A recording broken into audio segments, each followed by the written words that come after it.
빌립보서 1장 27절에서 30절까지의 말씀입니다. 제가 받들어 읽겠습니다. 오직 너희는 그리스도의 복음에 합당하게 생활하라. 이는 내가 너희에게 가보나 떠나 있으나 너희가 한 마음으로 서서 한 뜻으로 복음의 신앙을 위하여 협력하는 것과 무슨 일에든지 대적하는 자들 때문에 두려워하지 아니하는 이 일을 듣고자 함이라.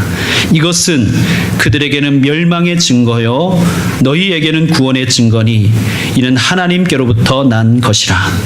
그리스도를 위하여 너희에게 은혜를 주신 것은 다만 그를 믿을 뿐 아니라 또한 그를 위하여 고난도 받게 하려 하심이라. 너희에게도 그와 같은 싸움이 있으니 너희가 내 안에서 본 바요 이제도 내 안에서 듣는 바니라. 아멘. 새 정부가 들어서고 국무위원 후보자 인사청문회가 한창입니다. 물론 인신공격에 가까운 공세도 있지만 저는 마땅히 따져야 될 것은 검증해야 한다고 생각합니다. 특별히 대한민국 국민으로서 국방의 의무와 납세의 의무를 성실하게 수행했는가와 같은 문제는 매우 중요한 문제라고 봅니다. 대한민국 국민답게 살았는가? 오늘 설교 제목이 된 복음에 합당하게 생활하라 를 보시면 27절에 그렇게 돼 있죠. 27절에 오직 너희는 그리스도의 복음에 합당하게 생활하라. 생활하라 앞에 어떤 표시가 돼 있죠. 여러분 성경을 읽으시면서 이렇게 주석 표시가 되어 있으면 밑에 그 해설을 참고해 보시면 좋습니다. 자, 생활하라는 그 각주 밑으로 내려오면 뭐라고 되어 있습니까? 그렇죠. 또는 시민 노릇. 그러므로 이 말씀을 복음에 합당하게 생활하라라고 번역할 수도 있지만 헬라어의 뜻을 그대로 살리면 복음의 시민 노릇하라, 복음의 시민답게 살라라는 말씀으로 해석할 수가 있습니다. 지난 주일 설교 시간에 빌립보라는 도시의 특징을 말씀드렸습니다. 빌립보는 리틀 로마라는 별명이 붙어 있습니다. 로마의 퇴역 장교들이 은퇴 후에 말년을 보내는 도시였습니다. 로마를 위해 평생 몸바쳐 싸운 참전 용사들의 도시. 우리가 상상이 가지 않습니까? 로마 시민으로서의 긍지와 자부심이 얼마나 높았는지 우리는 넉넉히 예상해 볼 수 있습니다.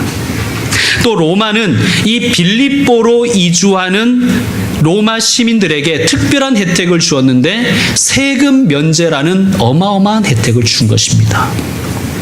자, 그러면 어떻게 살아야 됩니까? 로마 시민답게 살아야 되죠. 그들은 로마 시민답게 살기 위하여 참 애썼습니다. 로마의 복장을 고수하고요. 또 사람들이 알아듣든지 못 알아듣든지 로마의 언어인 라틴어로 이야기를 했습니다. 그리고 자기의 자녀들에게 로마의 법과 정신과 철학을 열심히 가르쳤습니다. 사도 바울은 지금 빌립보에 대한 이러한 선이해를 가지고 빌립보 교회 교인들에게 선포하고 호소하는 것입니다. 여러분은 로마 시민이죠. 그러므로 여러분은 로마 시민답게 살아야 합니다. 그런데 여러분은 육신적으로는 로마 시민이지만 또한 영적으로는 하나님 나라의 시민임을 명심하십시오. 그리고 하나님 나라의 시민답게 살아가십시오. 그렇게 권면하고 있습니다. 여러분, 우리도 대한민국 국민이죠. 그러므로 대한민국 국민답게 살아야 됩니다. 또한 우리는 영적으로 천국 백성입니다. 하나님 나라 시민입니다. 그러므로 우리는 하나님 나라 시민답게 살아야 할 것입니다. 복음에 합당하게 살라. 복음에 합당하게 생활하라. 하나님 나라 시민답게 살라. 우리가 이 방법에 대해서 오늘 같이 말씀을 통해서 배워보려고 합니다. 복음에 합당하게 사는 법, 하나님 나라 시민답게 사는 법. 첫째는 하나가 되는 것입니다. 하나가 되라. 27절. 자, 27절 말씀 다시 한번 보시죠. 27절. 여러분 한번 같이 한번 읽겠습니다. 시작. 오직 너희는 그리스도의 복음에 합당하게 생활하라. 이는 내가 너희에게 가보나 떠나 있으나 너희가 한 마음으로 서서 한 뜻으로 복음의 신앙을 위하여 협력하는 것과. 아멘. 여기 이런 말씀이 있습니다. 한 마음으로 서서 한 뜻으로. 한 마음으로 또한 한 뜻으로. 무슨 말입니까? 하나가 되라는 것입니다. 역시 여러분 보시면 한 마음 앞에 주석 표시가 되어 있죠. 예. 주석 표시가 안 되어 있는데요, 이렇게 말하는 분도 있을 텐데요. 뭐 하나님께서 붙인 게 아니라 인간이 붙인 거니까 없어도 상관은 없습니다. 근데 거의 대부분은 주석이 있어요. 자, 한 마음 앞에 주석이 있고 그 밑에 내려오면 어떻게 또 해석하고 있습니까? 예, 맞습니다. 이 헬라어에 해당하는 영어 단어가 뭐냐면 스피릿입니다. 헬라어로는 푸뉴마티고 그걸 영어로 번역한 단어가 스피릿이에요. 그러니까 한 마음은 무슨 뜻이냐면 원 스피릿이라는 얘기예요. 원 스피릿. 여러분, 스피릿을 우리는 영으로도 번역을 하지만 정신으로도 번역하잖아요. 그러니까 우리가 한 마음이라는 것은 뭐냐? 한 영을 가지고 한 정신을 가지고 살아가자는 거예요. 한 정신은 누구의 정신일까요? 목사의 정신이 아니라 예수님의 정신입니다. 예수의 정신을 품고 살아가자는 거예요. 자, 그 다음에 한 뜻에 해당하는 헬라어는 푸시케인데 영어로 번역한 것이 뭐냐면 soul입니다. soul. 자동차 soul이 아니라 soul이에요. soul. 영혼. 혼. 그러니까 스피릿은 그 영어로 번역한다면 soul은 혼으로 번역하죠. 한 혼으로 살자는 거예요. 혼이 하나면 몸이 하나겠죠. 그죠? 그래서 어떤 성경은 원 소울로 번역하기도 하지만 어떤 영어 성경은 원 맨으로 번역하기도 했습니다. 마치 한 사람인 것처럼 살자는 거예요. 한 사람인 것처럼 살자. 한 마음 한 뜻으로 살자. 원 스피릿 원 소울. 하나가 되라는 말씀입니다. 여러분, 천국 백성이 가져야 될 첫 번째 각오는 하나가 되는 것입니다. 천국 백성, 하나님 나라의 시민이 어떻게 살아야 되는가? 그 첫 번째는 하나가 되는 거예요. 예수님의 정신이 저와 여러분의 정신이 되어야 됩니다. 그리고 교회와 하나가 되어야 됩니다. 물론 김포평강교회나 현실에 존재하는 교회는 불완전하고 연약하고 문제가 많습니다. 그러나 그렇다고 해도 성도는 교회와 하나가 되어야 됩니다. 주님께서 세우신 교회 안에서 하나가 되는 것이 우리가 해야 할 일입니다. 하나가 되고 나서 뭐 전도, 선교, 사역이죠. 하나가 되고 나서 봉사죠. 하나 되지도 않는데 무슨 누구를 전도하겠습니까? 우리가 하나, 예수 정신으로 하나 되지도 못하는데 우리가 누구를 변화시키겠어요? 하나 되는 일에 힘쓰십시다. 복음에 합당하게 사는 법 둘째는, 천국 시민답게 사는 법 둘째는 복음의 신앙을 위하여 협력하라입니다. 역시 27절에 나오죠. 한 마음으로 서서 한 뜻으로 복음의 신앙을 위하여 협력하는 것과. 복음의 신앙 위해서 협력하라는 거예요. 복음을 위해서 협력하라는 것입니다. 그러니까 우리가 한 마음 한 뜻 되어서 해야 될 일이 뭐냐 하면 복음 사역하는 거예요. 한 마음 한 뜻 되어서 정치 활동하는 게 아니라 한 마음 한 뜻 되어서 복음 사역하는 것이 천국 시민이 해야 될 일이라는 말씀입니다. 자, 복음이 뭘까요? 아주 기초적인 거지만 복음이 뭘까요? 이렇게 물으면 참 우리가 대답하기 곤란합니다. 정리가 잘 안 되어 있죠? 복음 하면 가슴이 뛰어야 됩니다. 자, 복음이 무엇인가? 복음은 말 그대로 복된 소식입니다. 기쁜 소식이죠. 뭐가 복된 소식이고 뭐가 기쁜 소식인가? 예수 그리스도께서 이 땅에 몸을 입고 오셔서 그분의 삶과 인격으로 우리에게 가르쳐 주시고 천국 복음을 가르쳐 주시고 우리를 대신하여 우리를 위하여 십자가에 죽으시고 부활하셔서 우리의 구원의 열매가 되셨다는 거예요. 그게 기쁜 소식입니다. 그런데 그게 왜 기쁜 소식인가? 우리가 예수님을 통하여 하나님과 화해할 수 있다는 것입니다. 그래서 기쁜 소식이에요. 예수님께서 한 손으로는 하나님 아버지의 손을 잡으시고 이렇게 기도하십니다. 하나님 아버지, 제 피를 보시고 저들의 죄를 용서해 주십시오. 그리고 다른 한 손으로 우리의 손을 잡으시고 얘들아, 이제 우리가 하나님께로 돌아가자 하고 하나님의 손과 우리의 손을 다시 잡게 해주셨습니다. 그게 화해입니다. 여러분, 인간과 인간 사이에도 화해를 하면 기쁨이 생기지 않습니까? 사람 사이에도 화해를 하게 되면 희망이 생기고 평화가 발생합니다. 그런데 하나님과 내가 화해를 했습니다. 거기에 능력과 정말 복된 모든 일들이 거기에 담겨져 있는 것입니다. 우리가 예수 그리스도로 말미암아 하나님과 화해할 수 있는 길이 열렸다. 그게 복음인 거예요. 복음인 것입니다. 자, 하나님과의 화해가 열렸습니다. 화해의 길이. 그러면 우리가 이렇게 질문할 수 있어요. 하나님, 우리가 왜 하나님과 원수가 되었죠? 왜 인간이 하나님과 원수가 되었습니까? 왜 우리가 하나님과 원수가 되었죠? 죄 때문입니다. 죄 때문에 우리에게 죽음이 들어왔어요. 예수 그리스도로 말미암아 죄와 사망의 문제가 해결되는 것입니다. 죄와 사망에서 해방되는 거예요. 그러니까 해방이 복음인 거예요. 내가 죄와 사망에서 해방될 수 있다. 누구로 인하여? 예수 그리스도로 인하여. 그것이 복음입니다. 주님께서 우리에게 이 복음을 주셨습니다. 그리고 이 복음을 누리게 하셨고 이 복음을 믿게 하셨습니다. 그리고 참 놀라운 것은 이 복음의 사역에 우리를 초대하셨습니다. 너희도 누리고 이웃도 누리게 하라. 여러분, 저와 여러분을 예수 그리스도께서 복음의 용사로 부르셨습니다. 그리고 하시는 말씀이 뭐냐? 복음을 위해 협력해라. 복음 위해서 협력해라.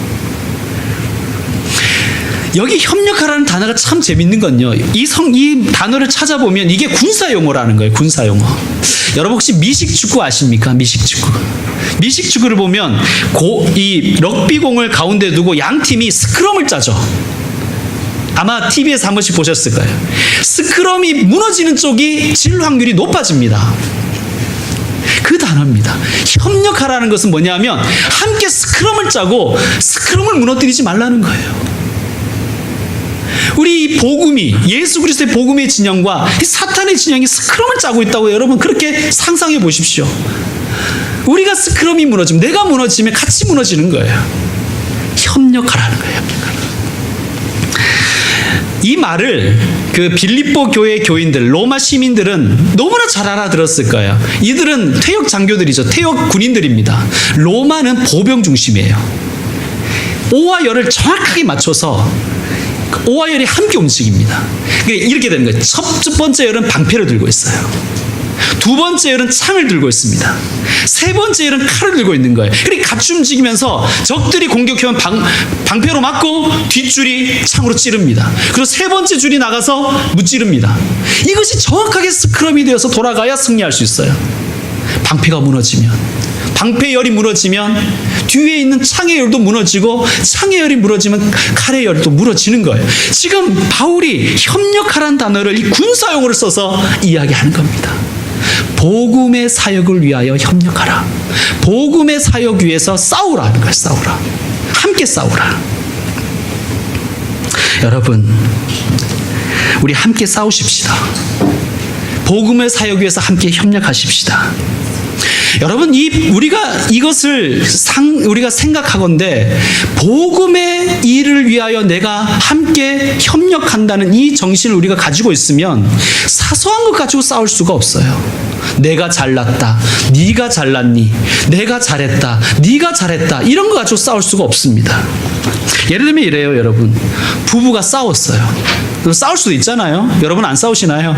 표정을, 저희 가족 부부도 싸우기도 합니다. 그런데 싸우다 보면 너무 감정이 상해서 다시는 이 사람과 내가 말을 하지 않겠다, 혹은 내가 먼저 말을 걸지 않겠다라는 그 결단을 하게 됩니다. 결단, 다른 결단은 잘 안 하는데 그런 결단을 하죠. 나는 내가 먼저 말을 걸지 않겠다. 그런데 생각해 봅시다. 그 남편과 부인이 함께 나는 절대로 먼저 말을 걸지 않겠다고 서로 각자 결심했다 치고요. 근데 그 집에 도둑이 든 거예요. 그럼 어떻게 해야 되는 거예요? 내 이 자존심을 위해서 도둑이야라는 말을 하고 싶지 않은 거예요. 그럼 그 가정 어떻게 되는 거예요? 다 훔쳐가고 그 가정은 도둑이 다 가져가 버리는 것입니다. 다 망하는 것입니다. 여러분, 그런 거예요. 우리가 때로는 교회 안에서 있으면 감정도 상하게 되기도 하고, 때로는 어떤 일 때문에 상처받기도 하고, 문제는 생기는데 복음 위에서는 협력해야 된다는 거예요. 복음 위에서는. 그게 천국 시민이 할 일입니다. 가정을 지키는데 자존심이 어디 있습니까, 여러분? 그죠? 가정을 지키겠다는데 자존심이 어디 있어요? 아니, 그것과 똑같이 하나님 나라를 지켜내겠다는데 자존심이 어디 있습니까? 만약에 하나님 나라를 위하는 일에 내 자존심을 세우겠다고 생각하는 사람은 천국 시민이 아닌 것입니다.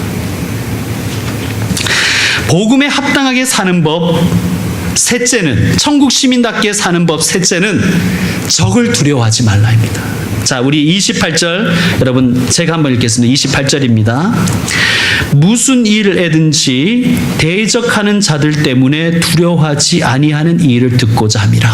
굉장히 복잡하게 적었지만 이것입니다. 대적을 두려워하지 말라는 거예요. 대적을 두려워하지 마라. 다른 말로 하면 뭐냐? 반대를 두려워하지 말라는 거예요. 반대를. 여러분, 고귀한 일일수록 시련이 많아요. 그렇지 않습니까? 살아보니 고귀한 일을 하려고 하면 시련이 많은 거예요. 좀 꿈이 위대할수록 그 꿈을 비웃고 반대하는 사람이 많습니다. 나무가 크면 바람도 많이 맞는 것입니다. 여러분, 우리의 대적은 누구입니까? 우리의 대적은 불교가 아니에요. 동성애자들도 아닙니다. 우리의 대적은 사탄 마귀입니다. 그렇지 않습니까? 우리의 대적은 사탄 마귀인 거예요. 사탄 마귀가 제일 싫어하는 게 뭘까요? 교회가 든든히 서는 거예요. 교회가 하나 되고 복음 위에서 협력하는 걸 사탄이 제일 싫어해요. 그래서 교회를 끊임없이 흔드는 것입니다. 끊임없이 흔들어대는 거예요. 그럴 때 그 흔들리는 것을 두려워해서는 아무것도 할 수가 없는 것입니다. 원수 마귀 사탄은 모든 수단을 다 통원해서 마귀는 교회를 흔듭니다. 우리가 한 마음과 한 뜻 되지 못하게 하고요, 복음 사역 위에서 협력하지 못하게 합니다. 그게 대적입니다. 근데 대부분 우리들은 그 대적을 두려워하는 거예요. 그 두려워하니까 아무것도 하지 못하는 것입니다. 누구에게 반대를 당한다는 것은 정말 유쾌한 기억은 아니에요. 그런데 그게 싫어서 하나님의 일을 못하는 거예요. 여러분, 우리는요, 하나님께서 우리에게 원하시는 것은 두려움을 이겨내는 것입니다. 여러분, 그 몸이 아무리 작은 사람도요, 목숨 걸고 덤비는 사람은 다 사람들이 피합니다. 그렇지 않습니까? 그 사람이 얼마나 싸움을 잘하느냐, 얼마나 덩치가 크냐, 뭐 그런 건 별로, 이 현피에서는, 현피를 알아야 돼. 현피에서는 목숨 걸고 싸우는 사람을 피하게 되어 있어요. 근데 마귀가 우리를 왜 안 피하냐? 우리가 목숨 안 걸고 싸우는 거예요. 한 발은 복음에다가 또 한 발은 언제든지 빠져나갈 수 있도록 이렇게 걸치고 있으니까 마귀도 우리를 우습게 보는 것 아닙니까? 여러분, 우리는 예수 그리스도의 사람들은요, 이렇게 믿습니다. 나는 죽음을 이긴 사람이다. 우리가 세례를 받았잖아요. 세례 받을 때 이렇게 고백합니다. 나는 이미 죽었습니다. 그러므로 우리는 죽음을 죽은 사람들이에요. 아니, 죽음을 죽은 사람들이 뭐가 그렇게 두렵습니까? 여러분, 우리도 물론 육신적으로는 죽어요. 그런데 우리는 뭘 믿냐면 우리의 육신의 죽음은 영원한 생명을 위한 문이라는 것을 믿는 것입니다. 그러니까 사실 두렵지만 싸우는 거예요. 너하고 나하고 똑같이 쪼들리고 똑같이 어려움 있고 똑같이 괴로운 일 당하는데 넌 왜 평안하냐? 이런 말을 좀 들어야 복음이 좀 전달되지 않겠습니까? 야, 넌 왜 웃냐? 너 왜 기뻐하냐? 너의 소망의 근거는 도대체 뭐냐? 뭐 이런 소리를 좀 들어야지 우리의 복음이 좀 전달되지 않겠습니까? 그런데 야, 너랑 나랑 다를 게 뭐가 있냐? 네가 하는 거나 나랑 내가 하는 건 똑같다. 너도 절망하고 너도 슬퍼하고. 그 복음이 전해줄 수가 없는 거예요. 여러분, 적을 두려워하지 마십시오.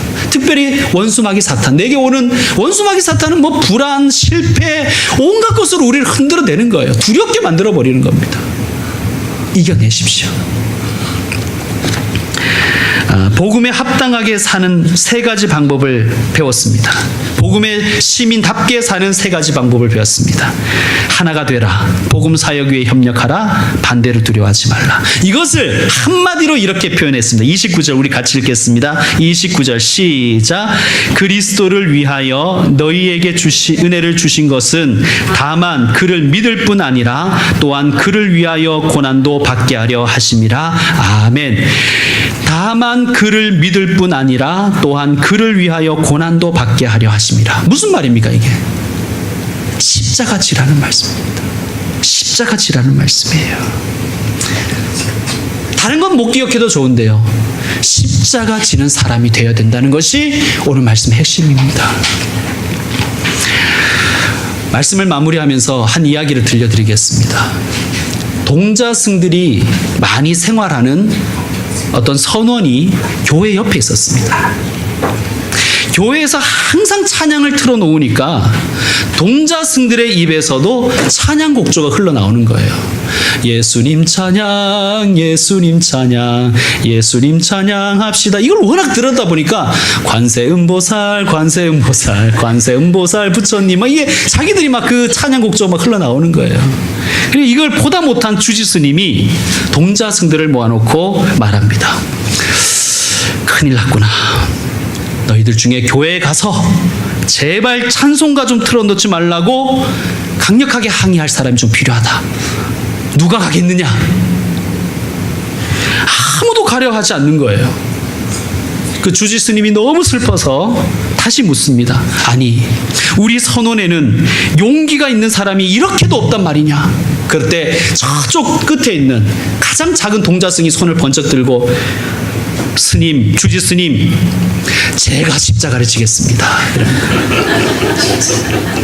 여러분, 동자승도 십자가를 지겠다고 나서는데 예수님 보혈과 예수님의 은혜로 구원받은 우리는 더 자원하는 마음으로 십자가 져야 되지 않겠습니까? 여러분, 여기 십자가가 있죠? 여러분, 이렇게 십자가를 보기만 하면요, 더하기예요. 더하기. 뭐 보는 것만 해도 은혜는 됩니다. 사실은 우리의 믿음, 오늘 말씀처럼 29절 끝에 있는 것처럼 다만 그를 믿을 뿐 아니라, 믿어도 더하기 은혜는 있어요. 그런데 그를 위하여 고난을 받으면, 십자가를 지면 곱하기가 되는 것입니다. 보기만 하면 더하기지만 여러분이 이 십자가를 지면 곱하기가 되는 것입니다. 여러분, 더 곱하기의 인생을 살아가십시다. 곱하기 은혜를 받으며 살아가시는 저와 여러분이 되었으면 좋겠습니다. 천국 시민답게 사십시다. 하나님 백성답게 살아가십시다. 복음에 합당하게 생활하는 저와 여러분 되시기를 주의 이름으로 축원합니다. 기도하겠습니다. 하나님 아버지, 우리를 죄와 사망에서 해방시켜 주시고 우리에게 구원을 베풀어 주셔서 감사합니다. 그리하여 우리가 하나님 나라의 백성, 천국 시민이 되게 하신 주님을 찬양합니다. 그러므로 하나 되게 하여 주옵소서. 그리고 복음의 신앙 위하여 협력하고 싸우게 해주십시오. 그리고 원수를 두려워하지 말고, 대적을 두려워하지 말고, 반대를 두려워하지 않게 하여 주시옵소서. 배웠습니다. 들었으니 실천하게 하여 주옵소서. 십자가를 보는 것만으로도 감사하지만 십자가를 지고 감으로써 곱하기의 인생을 살아내게 하여 주시옵소서. 예수님의 이름으로 기도드립니다. 아멘.